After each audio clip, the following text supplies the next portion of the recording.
सामने रखूंगा, कौन कौन से पहलू बयान करूंगा। लेकिन आज के वक़्त के लिहाज से मैं आपके सामने एक और बात रखता हूँ। बीबी फातिमा अपने घर में थी, घर में बैठी थी, दरवाज़ा खड़का। बीबी फातिमा ने पूछा कौन है?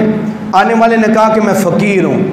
अब फ़कीर घर में आया, तवज्जो रखिएगा, हमारे पास भी फ़कीर आते हैं, बीबी फातिमा के पास भी फ़कीर आया। फ़कीर आके कहने लगा कि बीबी मेरे पास कोई चीज़ नहीं है जिससे मैं खा सकूं, कोई ऐसी चीज़ ही नहीं है कि जिससे मैं खा सकूं।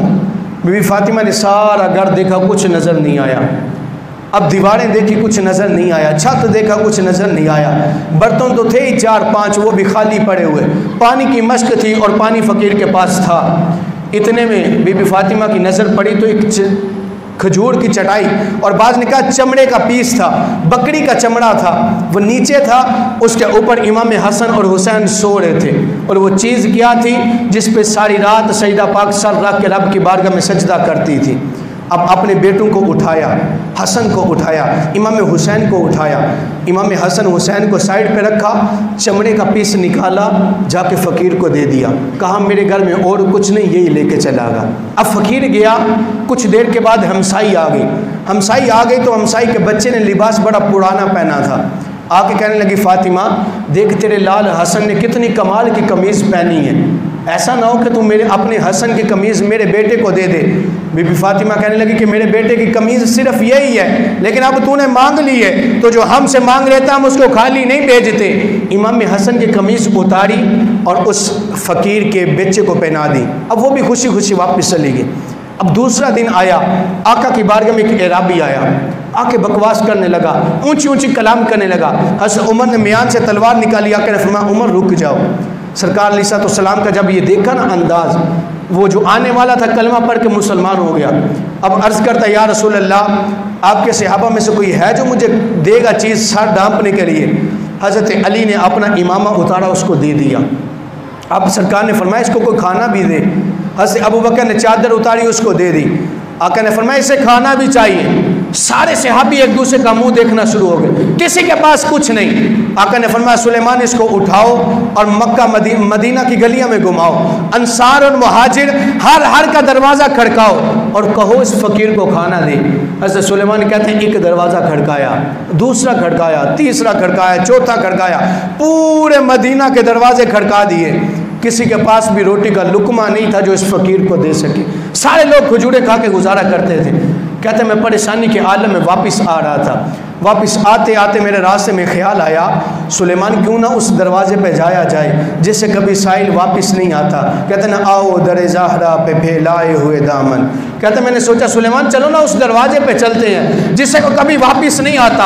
हज़रत सुलेमान कहते हैं मैंने जाके सैयदा पाक का दरवाज़ा खड़काया और मैंने अर्ज की कि ऐ सैयदा ये फ़कीर भूखा है, पूरे मदीना से किसी ने इसको खैरात नहीं दी, खैरात चाहिए। सैयदा पाक कहती है मैंने सारे घर को देखा, कुछ नजर नहीं आया, ना कमीज ना टुकड़ा ना रोटी, कोई चीज नहीं मिली। सैयदा पाक ने अपने सर की चादर उतारी, चादर ततहीर उतारी और कहा सुलेमान इसे यामून यहूदी के पास ले जाओ और कहना ये फातिमा की चादर है, इसे बाजार में बेच दे और इसके पैसे फकीर को दे दे। हज़रत फातिमा की चादर लेके सुलेमान यहूदी के पास जाते हैं, जाके कहते हैं यहूदी ये सैयदा पाक की चादर है, इसे बेच कर इसके पैसे रब की बारगाह में जो फकीर आया है उसको दे दे। वो यहूदी कहने लगा कि मैं कुर्बान जाऊं जिस नबी की बेटी किसी फकीर को भूखा नहीं जाने देती, कल हशर में वो नबी की बेटी किसी बंदे को जहन्नम में कैसा जाने देगी। यहूदी कहने लगा कि मैंने कहा चादर तो बाद में बेचूंगा, पहले कलीमा पढ़ के मुसलमान हो जाऊंगा, क्योंकि अकीदा बन गया है जो सय्यदा के कदमों में आ जाता है रब उसे जन्नत के महल्लात अता फरमा देता है। तो सामीन मोहतरम सैयदा पाक का अब ये अंदाज क्या था यार, बच्चे की कमीज दे दी, मुसल्ला दे दिया, चादर दे दी, सब कुछ किस लिए? फकीरों को दिया। और आज हमारे माशरे में जो हालात चल रहे हैं, ये मैं और आप बड़ी अच्छी तरह समझते हैं जो हालात हैं। अल्लाह करीम हमारे माशरे को मज़ीद इसके अंदर कोई संवारने की तौफीक दे और कोई ऐसा कदम उठे कि हमारे गरीब भी ख़त्म हो जाएं। लेकिन सामीन मोहतरम, सईदा पाक का जो बड़े शहज़ादे थे, अब ये वक़्त नहीं है कि मैं इस्लाह माशरा पर गुफ्तगू करूँ। सईदा पाक के बड़े शहज़ादे हज़रत इमाम हसन, यह सईदा पाक के साथ बैठे, सईदा पाक भी बैठी, इमाम हसन हुसैन भी बैठे। अब ये तीनों हजरात बैठे हुए हैं। सईदा पाक की आंखों में ना थोड़े थोड़े आंसू आ गए। जब आंसू आए तो आपको पता है, बेटे के सामने माँ रोए ना तो बेटे का दिल तड़प जाता है कि पता नहीं अम्मा को क्या वजह है, कौन सी ऐसी तकलीफ़ है, कौन सा ऐसा दर्द है। ऐसे इमाम हसन कहते हैं, मैंने पूछा अम्मा क्या वजह है, आपकी आंखों में आंसू आ गए। ऐसे फ़ातिमा कहती हैं, हसन जब से तू पैदा हुआ है ना और तूने होश संभाला है, जब से तुझे होश आई है, जब से तूने चलना फिरना शुरू किया, मैं देखती हूँ तूने कभी मेरे साथ बैठ के खाना नहीं खाया, कभी भी तूने मेरे साथ एक प्लेट में या एक प्याले में कभी खाना नहीं खाया। हसन इसकी वजह क्या है?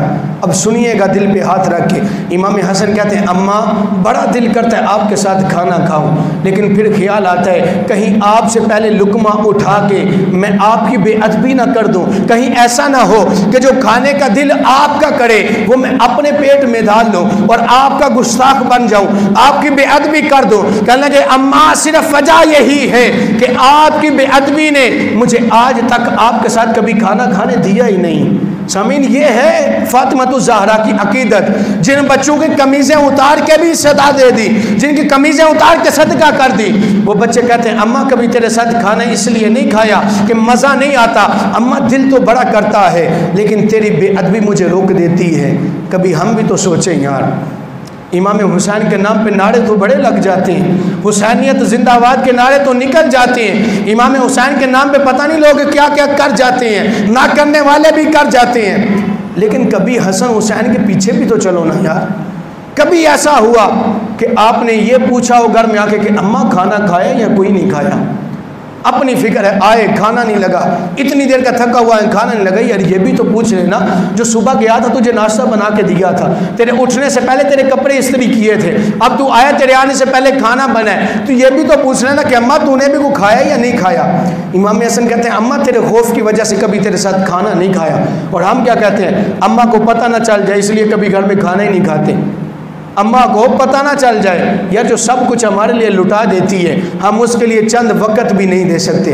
कोशिश करो, अगर आले पाक से मोहब्बत करते हो ना तो आले पाक के तरीके पे भी चलो, आले पाक की तरह अपनी ज़िंदगी में कुछ इनकलाब भी लेकर आओ, कुछ इनकी तरह अपनी ज़िंदगी के अंदर कुछ चीज़ें लेकर आओ कि जो आपको और मुझे फ़ायदा दे सके, जिसका फ़ायदा हो। अब आपके सामने आखिरी बात रखने लगा, तवज्जो रखिएगा।